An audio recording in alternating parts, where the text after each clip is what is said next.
تمام دیکھنے اور سننے والوں کو پیار بھرا سلام۔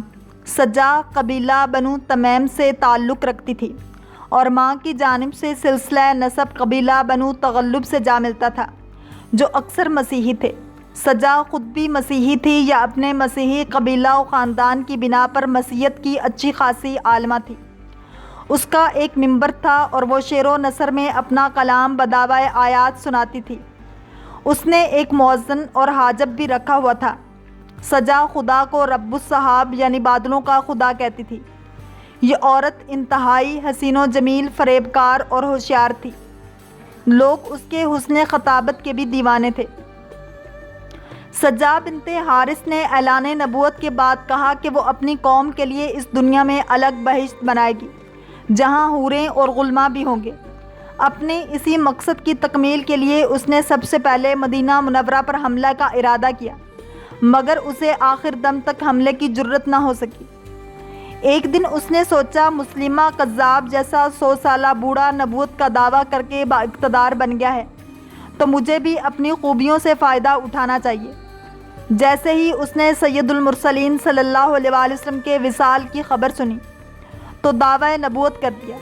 چونکہ جناتی طاقت اور تحریر و تقریر کے فن پر اس کو عبور حاصل تھا، لہٰذا اس نے بہت جلد بنو تغلب اور بنو تمیم کے بڑے بڑے سرداروں کو اپنا ہمنوا بنا لیا۔ مالک بن حبیرہ، حنف بن قیس اور حارث بن بدر جیسے سردار بھی سجا کی سحر بیانی سے مرعوب ہو کر مرتد ہو گئے۔ جب سجا کی طاقت بڑھ گئی تو اس نے ایک رات تمام معتقدین سرداروں کو بلا کر یمن پر حملے کی تیاری کا حکم دیا۔ جب سجا کا لشکر یمن کی طرف روانہ ہوا جہاں مسلمہ کذاب پہلے سے اپنی جھوٹی نبوت کی دکان کھولے بیٹھا تھا، یہ شخص کذاب یمامہ کے لقب سے بھی مشہور ہے۔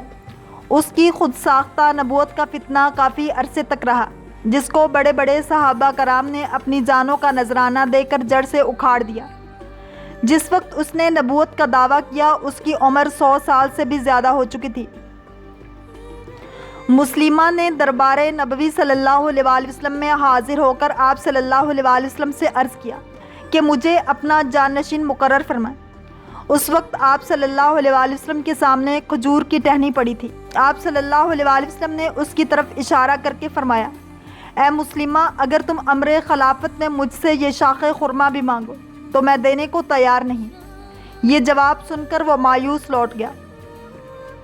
جب آپ صلی اللہ علیہ وآلہ وسلم کے دربار سے مایوس مسلمہ کذاب یمامہ واپس لوٹا تو اس نے اہل یمامہ کو جھوٹی یقین دہانی کرائی کہ محمد صلی اللہ علیہ وآلہ وسلم نے اسے اپنی نبوت میں شریک کر لیا ہے، اور اپنی من گھڑت وحی اور الہام سنا کر کئی لوگوں کو اپنا ہمنوا اور معتقد بنا لیا۔ جب آپ صلی اللہ علیہ وآلہ وسلم کو اطلاع ہوئی تو آپ صلی اللہ علیہ وآلہ وسلم نے اس کے ہی قبیلے کے ایک بااثر شخص نہار کو یمامہ روانہ کیا تاکہ وہ مسلمہ کو سمجھا بجھا کر راہ راست پر لے آئے، مگر یہ شخص بھی یمامہ پہنچ کر مسلمہ کذاب کا معتقد بن گیا اور لوگوں کے سامنے اس کے شریک نبوت ہونے کی جھوٹی تصدیق کرنے لگا۔ اس کا نتیجہ یہ ہوا کہ مسلمہ کذاب کا حلقہ بڑھنے لگا۔ اپنے ہم نواؤں کی کثرت دیکھ کر مسلمہ کذاب نے اپنے دماغ میں یہ بات پختہ کر لی کہ وہ واقعی حضور نبی رحمت صلی اللہ علیہ وآلہ وسلم کی نبوت میں شریک ہے۔ جھوٹے مدعیان نبوت کی سرکوبی کے لیے جب حضرت ابو بکر صدیق رضی اللہ تعالیٰ عنہ نے لشکر کشی کی تو ایک لشکر سجا بنت حارث کی سرکوبی کے لیے بھی روانہ کر دیا گیا۔ لشکر اسلام کچھ فاصلہ آگے بڑھا تھا کہ معلوم ہوا کہ نبوت کے دو جھوٹے دعوے داروں کے درمیان تصادم ہونے جا رہا ہے، تو لشکر اسلام وہیں رک گیا۔ ادھر مسلمہ کذاب کو جب سجا کے حملے کی خبر ملی تو وہ سخت پریشان ہوا، کیونکہ اس کو معلوم تھا کہ سجا بہت ہوشیار اور حوصلہ مند عورت ہے۔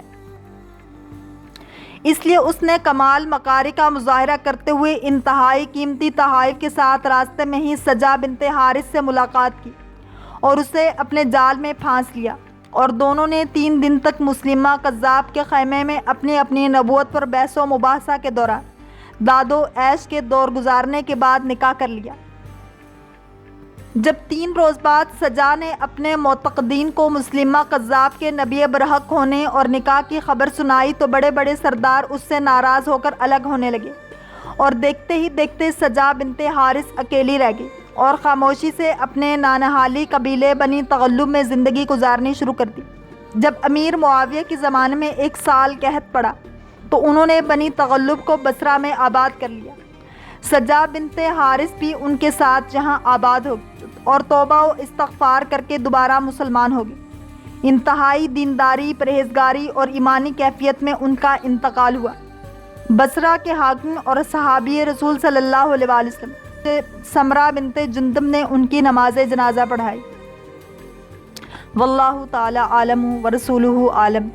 اللہ کریم ہم سب کو دین اسلام کی پیروی کرنے والا اور عشق مصطفیٰ صلی اللہ علیہ وآلہ وسلم نصیب فرمائے۔ اگر آپ کو یہ ویڈیو پسند آئی ہے تو لائک، شیئر اور سبسکرائب کرنا مت بھولیے تاکہ ایسے ہی اسلامک انفارمیٹیو ویڈیوز آپ تک پہنچتی رہیں۔